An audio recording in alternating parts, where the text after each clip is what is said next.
Movie का आगाज bright burn शहर में एक कपल को दिखाते हुए होता है जिनका नाम काइल और टोरी होता है। काइल और टोरी एक दूसरे के साथ शादी करके बहुत खुश होते हैं, लेकिन सैडली बहुत कोशिशों के बावजूद टोरी को बच्चा नहीं हो पा रहा था। एक रात अचानक उनके घर के सामने एक स्पेसशिप आकर गिरता है तो उनकी ये ख्वाहिश भी पूरी हो जाती है। उनको जंगल में से एक बच्चा मिलता है जो उसी स्पेसशिप में आया हुआ होता है आउट ऑफ स्पेस से। काइल और टोरी उस बच्चे को खुशी खुशी अडॉप्ट कर लेते हैं और उसका नाम रखते हैं ब्रैंडन। वो उसकी उस स्पेसशिप को अपने आउट हाउस में कहीं छुपा देते हैं ताकि किसी को भी या फिर ब्रैंडन को भी इस स्पेसशिप के बारे में पता ना चल सके। फिर उसके बाद 10 साल बाद की कहानी दिखाई जाती है जबकि ब्रैंडन 12 साल का होने वाला होता है। वो अपने स्कूल का सबसे होशियार और स्मार्ट बच्चा होता है और घर में वो अपनी माँ की आंखों का तारा होता है और उसका डैड भी उसे बहुत प्यार करता है। अब तक सब कुछ सही चल रहा होता है, लेकिन उसके 12वें बर्थडे के बाद हालात तब्दील होने लग जाते हैं, जैसे कि नींद में एलियन लैंग्वेजेस बोलना, रात को उसको अजीब सी आवाजें सुनाई देना और फिर नींद में उसी आउट हाउस के सामने जाकर उसे खोलने की कोशिश करना कि जहां उस स्पेसशिप को रखा गया था। और इसी दौरान अचानक से उसके अंदर सुपर स्ट्रेंथ भी आ जाती है। काइल और टोरी वीकेंड में कैंपिंग के लिए जाने का फैसला करते हैं ताकि वो दोनों ब्रैंडन के साथ ज्यादा से ज्यादा वक्त गुजार सकें। अब एक दिन सुबह काइल ये नोटिस करता है कि ब्रैंडन ने नाश्ते के दौरान एक कांटे को चबाकर टेढ़ा कर दिया और दूसरी जानिब टोरी को ब्रैंडन के कमरे में ह्यूमन ऑर्गन्स की तस्वीरें मिलती हैं। इधर काइल को ये समझ आने लगता है कि ब्रैंडन के साथ कुछ तो अजीब है। हालांकि काइल और टोरी को ये बात पहले से ही मालूम थी कि काइल बाकी इंसानों से थोड़ा मुख्तलिफ है, क्योंकि वो बचपन से ही सुपर हेल्दी रहा है। ना उसको कभी चोटें लगी हैं,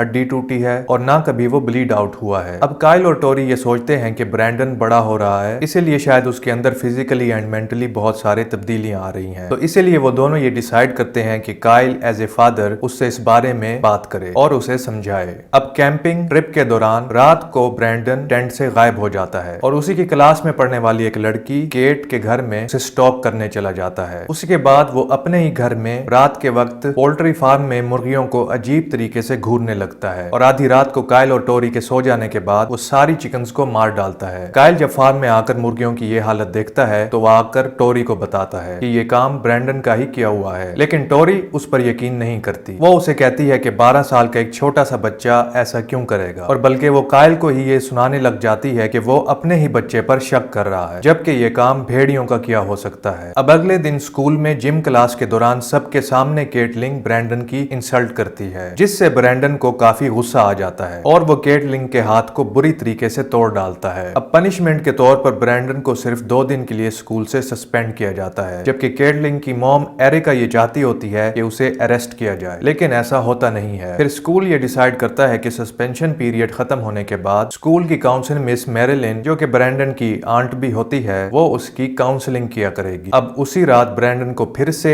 एलियन आवाजें सुनाई देने लगती हैं और वो चला जाता है उसी स्पेसशिप के पास जहां उसे स्टोर किया गया था। वो अपने हाथ से लॉक को तोड़ डालता है और उसी एलियन लैंग्वेज को दोहराते हुए हवा में उड़ने लगता है। जब टोरी को आउट हाउस से रेड लाइट नजर आती है तो वो समझ जाती है कि ब्रैंडन ने स्पेसशिप को ढूंढ लिया है। वो जैसे ही वहां जाकर ब्रैंडन को बुलाती है वो स्पेसशिप बंद हो जाता है और ब्रैंडन उधर ही गिर जाता है और स्पेसशिप से लग के उसके हाथ पर पहली बार चोट आती है। अब तक तो ब्रैंडन को यही पता था कि उसको किसी एजेंसी से अडॉप्ट किया गया है, मगर आज इस हादसे के बाद टोरी को उसे सब कुछ सच सच बताना पड़ता है, जिसको सुनने के बाद ब्रैंडन काफी गुस्सा हो जाता है और इसी गुस्से में वो एलियन मैसेज को भी क्रैक कर लेता है जो उसी स्पेसशिप से आता रहता था, जिसका मतलब निकलता है टेक द वर्ल्ड, यानी पूरी दुनिया को कब्जे में कर लो। अब इसके बाद ब्रैंडन केटलिंग के घर चला जाता है और उसको बताता है कि वो कितना स्पेशल है, ये उसे आज पता चला है और जल्द ही ये बात पूरी दुनिया को पता चल जाएगी। केटलिन जब डरते हुए से ये कहती है कि उसकी मॉम ने ब्रैंडन से उसे बात करते हुए मना किया है, तो वो गुस्से से केटलिन के घर से सीधा एक रेस्टोरेंट में आ जाता है जहां केटलिन की मॉम एरिका काम करती है। अब इधर क्लोजिंग टाइम होने की वजह से रेस्टोरेंट में एरिका के सिवाय कोई नहीं होता। पहले ब्रैंडन उसे बुरी तरीके से डराता है और फिर उसे मार डालता है। अब सुबह पुलिस को क्राइम सीन में इन्वेस्टिगेशन के दौरान एरिका की बॉडी तो कहीं भी नहीं मिलती, लेकिन वो लोग रेस्टोरेंट के ग्लासेस में एक अजीब सा सिंबल नोटिस नोटिस करते हैं। फिर जब स्कूल में काउंसलिंग के दौरान मैरीलिन को ब्रैंडन के बर्ताव में कोई भी प्रोग्रेस नजर नहीं आती और वो अपने किए पर शर्मिंदा भी नहीं होता कैटलिन के हाथ को तोड़ डालने के लिए, तो फिर मैरीलिन उसको बताती है कि उसे ये सब कुछ अपडेट करना पड़ेगा पुलिस और उसके पेरेंट्स को। ये सुनकर ब्रैंडन रात को मैरीलिन के घर चला जाता है और मैरीलिन को धमकाता है कि उसके लिए अच्छा नहीं होगा कि अगर वो पुलिस या उसके पेरेंट्स को उसके बारे में कुछ भी बताती है तो। लेकिन मैरीलिन दरवाजा बंद कर देती है और उसको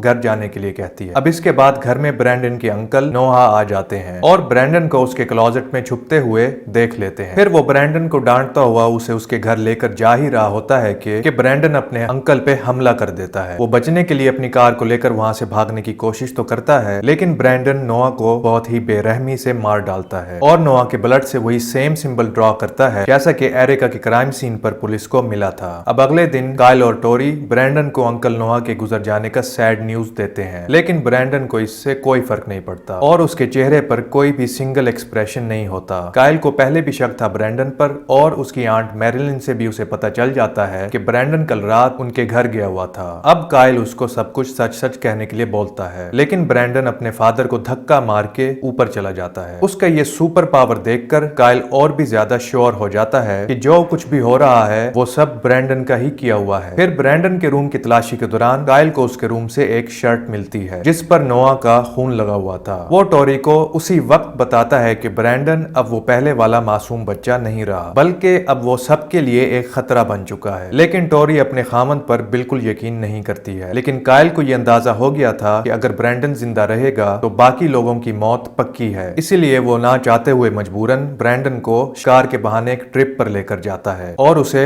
मारने की कोशिश करता है। लेकिन जब वो उसे शूट करता है तो उस पे गोली का कोई असर नहीं होता। जब काइल ये देखता है कि ब्रैंडन को इस तरह नहीं मारा जा सकता तो वो उससे माफी मांगने लगता है, लेकिन ब्रैंडन अपने फादर को मार डालता है। फिर अगले सीन में हम देखते हैं कि टोरी ब्रैंडन के रूम में जाती है और उसकी तलाशी लेती है, जिस पर उसे ब्रैंडन की एक नोटबुक में उसके वही सिंबल्स और एरिक और नोआ के मरने का मोमेंट भी ड्रॉ किया हुआ मिलता है। अब सब कुछ पता चलने के बाद टोरी काइल को फोन करती है, लेकिन फोन ब्रैंडन उठाता है और बताता है कि काइल अब नहीं रहा और अब वो टोरी के लिए घर आ चुका है। इसके बाद ब्रैंडन पूरे घर को तोड़ने लग जाता है क्योंकि उसको ये समझ आ गया था कि उसकी मॉम को सब कुछ पता चल चुका है और वो भी उसके खिलाफ हो गई है। दूसरी जानिब टोरी जैसे तैसे खुद को बचाते हुए 911 पे कॉल करती है। अब पुलिस तो वहां आ जाती है, लेकिन ब्रैंडन उन दोनों पुलिस अफसरों को उसकी मॉम के सामने मार डालता है। इसके बाद टोरी को ये याद आता है कि वो शिप ब्रैंडन को हर्ट कर सकती है और इसीलिए वो जैसे तैसे आउट हाउस में पहुंच जाती है उसकी उसी स्पेसशिप के पास, लेकिन वहां उसे एरिका की कटी हुई लाश मिलती है। टोरी जल्दी से स्पेसशिप का एक टुकड़ा वहां से ले लेती है। जब ब्रैंडन वहां आता है तो टोरी उसे गले लगाकर उसे प्यार से समझाने की कोशिश करती है और फिर उसी स्पेसशिप के टुकड़े से उसकी कमर में उसे स्टैब करने जाती है, लेकिन ब्रैंडन टोरी का हाथ पकड़ लेता है और अब गुस्से में ब्रैंडन टोरी को लेकर आसमान की ऊंचाइयों पर ले जाता है और अपनी मॉम को मारने के लिए उसे बुलंदी से नीचे फेंक देता है। और उसी दौरान अपनी मॉम को नीचे फेंकने के बाद ही ब्रैंडन के नजदीक एक पैसेंजर प्लेन आते हुए दिखाया जाता है और अगले दिन न्यूज में यह दिखाया जाता है कि वही पैसेंजर प्लेन काइल और टोरी के घर के ऊपर क्रैश हुआ है और इस क्रैश में तमाम पैसेंजर्स के साथ साथ काइल और टोरी भी मर गए हैं और सिर्फ उनका बेटा ब्रैंडन ही इस हादसे को सरवाइव कर पाया है। लेकिन हमें यह साफ पता होता है कि ये न्यूज गलत है और ये कि ब्रैंडन इनोसेंट नहीं है और ये क्रैश ब्रैंडन का ही किया हुआ है ताकि वो अपने उस क्राइम को छुपा सके। इसके बाद हम इस मूवी के कुछ क्रेडिट सीन्स देखते हैं जिनमें हमें ये दिखाया जाता है कि ब्रैंडन ऑलरेडी पूरी दुनिया के लिए एक खतरा बन चुका है और उसके साथ साथ कुछ और इवल सुपर विलेंस के बारे में भी हमें दिखाया जाता है और इसी के साथ ही ये मूवी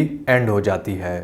इस तरह की मजीद वीडियोस देखने के लिए सिनेमा जूस को सब्सक्राइब करें और बेल के नोटिफिकेशन को भी ऑन कर दें। चैनल को सपोर्ट करने के लिए वीडियो को जरूर लाइक करें। Thanks for watching.